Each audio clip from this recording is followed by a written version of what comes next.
Assalamualaikum warahmatullahi wabarakatuh. Shalom, Om Swastiastu, Namo Buddhaya, salam kebajikan. Perkenalkan, nama saya Aprilia Virginta Pawaloso, NIM 2214201023 dari kelas A1 Fakultas Keperawatan Universitas Pembangunan Indonesia Manado. Tujuan saya membuat video ini yaitu untuk memenuhi ujian tengah semester mata kuliah farmakologi keperawatan dengan dosen pengampu Minar Merdi Kansil S. Pram MKes dengan judul materi bentuk, sediaan, dan cara pemberian obat. Baik, kita masuk dalam pembahasan yang pertama, yaitu pengertian obat.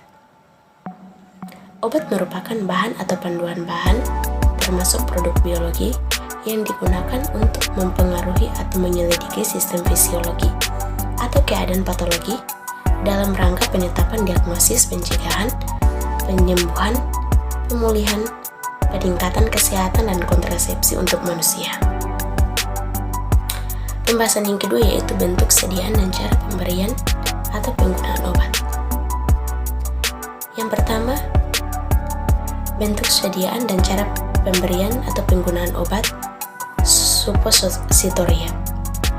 Supositoria adalah sediaan padat dalam berbagai bobot dan bentuk. Supositoria dapat bertindak sebagai pelindung jaringan setempat dan sebagai pembawa zat terapeutik yang bersifat lokal atau sistematik. Macam-macam supositoria berdasarkan tempat penggunaannya. Yang pertama, supositoria rektal. Sering disebut sebagai supositoria saja yang berbentuk peluru digunakan di lewat rektum atau anus.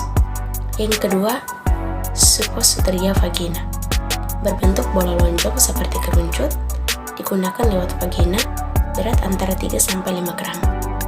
Yang ketiga, supositoria uretra.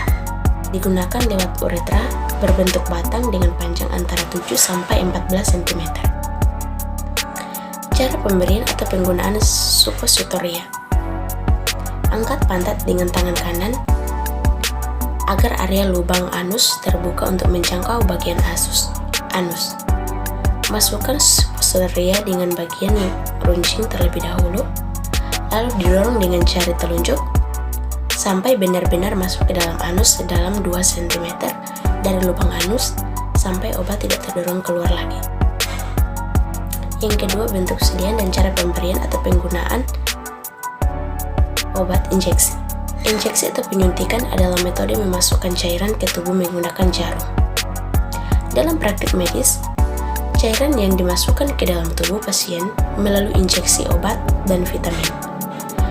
Jarum yang digunakan adalah jarum hipodermik dan jarum suntik. Cara pemberian atau penggunaan injeksi. Cara pemberian injeksi adalah dengan mengisi jarum suntik dengan cairan yang ingin diberikan.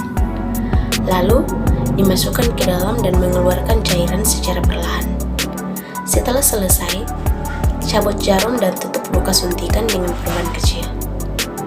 Prosedur yang akan diberikan tergantung jenis injeksi. Yang ketiga, bentuk, sediaan, dan cara pemberian atau penggunaan obat tetes atau emulsi. Bentuk cair. Obat tetes merupakan sediaan cair berupa larutan emulsi atau suspensi yang dimaksudkan untuk obat dalam dan obat luar. Cara pemberian atau penggunaan obat tetes. Digunakan dengan cara meneteskan penetes yang dihasilkan tetesan secara dengan tetesan yang dihasilkan penetes. Baku yang disebutkan Farmakope Indonesia. Contohnya, obat tetes mata.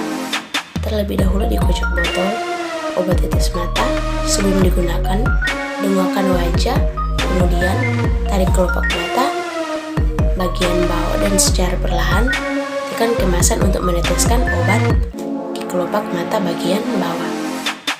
Kedipkan mata agar obat tetes mata menyebar ke seluruh bagian mata. Yang keempat, salep.